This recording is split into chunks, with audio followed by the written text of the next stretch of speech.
lebih independen. Sini boleh nih depan mobil. Ambil aja. Ih seneng banget loh mama yang mau turun loh. Depan mobil boleh. Nih Mbak nih, dulu nih muka-mukanya yang hunting di rumahnya Mama Yang nih. 7 bulan nih Mbak, pada kenal. Dulu di rumah Yang. Oh ini mungkin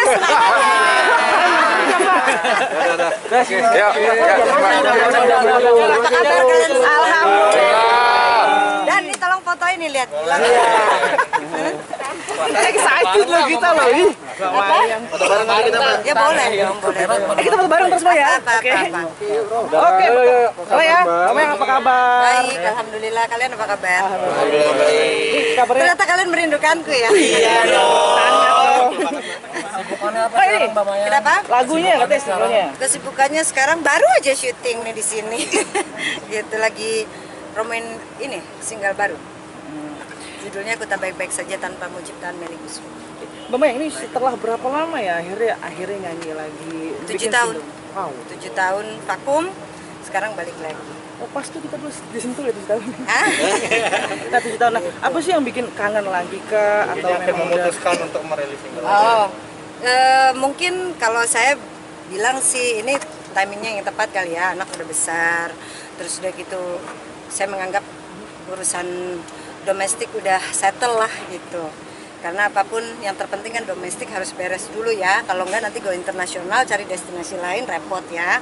Gitu. Jadi ya udah saya menganggap anak saya udah gede satu. Terus yang kedua mungkin ya suami saya pun juga kan tidak pernah melarang saya sebetulnya untuk bernyanyi gitu. Dia lihat kenal saya adalah seorang penyanyi gitu. Terus mungkin dia juga merindukan saya bernyanyi.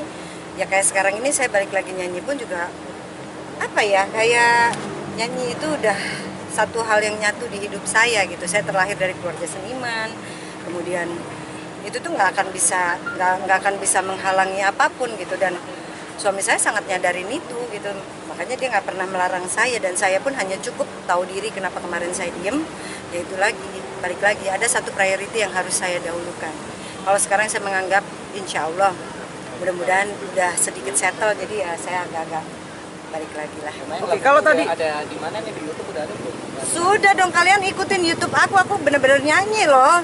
Jadi ini masa pandemi ini ada satu hal yang aku seneng banget sih, aku memproduksi. Jadi aku nyanyi, beneran nyanyi. Kalian itu buka di YouTube aku Mayang Sari Official. Setiap hari Jumat aku tuh ada di sana nyanyi, bawain lagu sendiri, bawain lagu orang. Karena aku beranggapan begini, sekarang kan media untuk apa ya, berkesenian itu sangat-sangat terbatas ya. Itu maksudnya di TV gitu. Ya aku mencoba mengembalikan itu aja, dengan correlatednya adalah aku seorang penyanyi, jadi aku membawa materinya itu ya yang berkaitan dengan musik. Nah, kalau aku lihat dari sosmednya kan anak tuh hobi main musik juga ya, dari sosmed gitu. Ada gak sih untuk Karen atau memang dianya sendiri pengen bermusik gitu? Kalau dia sebenarnya hobi musik itu atau dia nyanyi itu aku udah tahu dari dia kecil, dia itu demen banget nyanyi gitu. Nah sekarang ini memang aku nggak pernah mengarahkan bahwa kamu harus jadi penyanyi ya, nggak gitu. Aku membebaskan dia lah, apalagi sekarang fokusnya memang aku bawa dia untuk sekolah dulu gitu. Tapi in the meantime dia bisa main gitar, dia bisa main piano tanpa harus ngambil les atau apa gitu. Aku takjub juga sih gitu, karena ya sekarang kan ya orang tinggal satu jari aja gitu, mau belajar gitar, mau belajar apa aja, masak pun juga begitu. Ya udah, jadi ya seneng aja sih begitu aku ngeliat dia, ternyata dia suaranya bagus ini.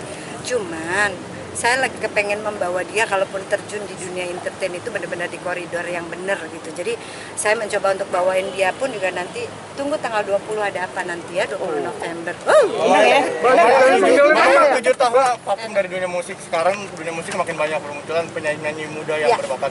Siap nggak sih untuk bersaing lah dengan... Oh, kalau untuk aku sendiri sih mungkin gini, jangan salah persepsi ya. Aku harus benar-benar tahu diri, umurku kan juga sudah tidak semuda yang sekarang ini bermunculan gitu. Tapi paling tidak aku ingin di usia aku itu aku produktif, itu satu. Yang kedua gitu, aku ingin bahwa apa yang pernah aku dapetin pada saat merintis karir aku itu ya aku terjemahkan sekarang dengan versi yang aku tuh nggak kudet kok gitu. Maksudnya aku berusaha untuk masuk, tapi kalaupun mau dianggap bersaing pun, kalau bersaing secara sehat, why not gitu. Dan kalaupun ada sesuatu yang aku ngelihat semua generasi yang sekarang ini, ya itu haruslah kita harus nyadarin banget, harus ngasih kesempatan malah tepatnya gitu. Itu aku sangat support gitu. Malah jangan salah, kadang-kadang kalau kita semakin berumur tuh harusnya nggak boleh egois. Kita harus bisa open minded bahwa yang muda itu pun juga bukan berarti dia itu nggak bagus gitu. Ya kita harus appreciate apapun yang dilakukan orang lain gitu. Itu udah bentuk yang harus dilakukan gitu. Jadi kalau sekarang aku muncul lagi, keberadaan aku muncul lagi, mereka akan menganggap aku saingan. Ya enggak lah, beda jauh umurnya gitu. Cuman bedanya itu mereka yang baru muncul itu pernah tahu aku nyanyi gitu. Nah kalau aku, semamanya aku sekarang muncul lagi, lihat mereka, aku tahu bahwa mereka, oh ternyata kamu yang sekarang bagusnya sekarang gitu. Di era sekarang. Perbedaan dari suami seperti apa? Oh luar biasa, suami dan anak. Kalau enggak aku tidak berdiri di sini menghadapi kalian semuanya. Mbak, perbedaan nyanyi waktu masih muda dengan sekarang, Mbak?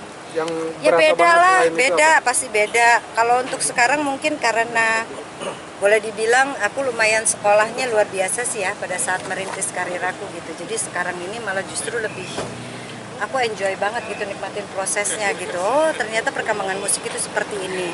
Bahwa sekarang ini TV itu dulu kan kita hanya mau melihat semua pertunjukan itu harus ada di layar televisi. Sekarang enggak. Dengan segenggam tangan segini aja kita sudah bisa melihat dunia. Meaning is, aku cuman berpikir bagaimana caranya dengan sekotak ini kita bisa memberikan informasi yang baik dengan apapun yang kita punya. Itu yang jadi challenge bagi saya. Mamanya tadi kan mamanya bilang berintis dari nol, pakai sekolah segala macam. Miris gak? Kalau sekarang ngeliat banyak yang muncul hanya karena sensasi.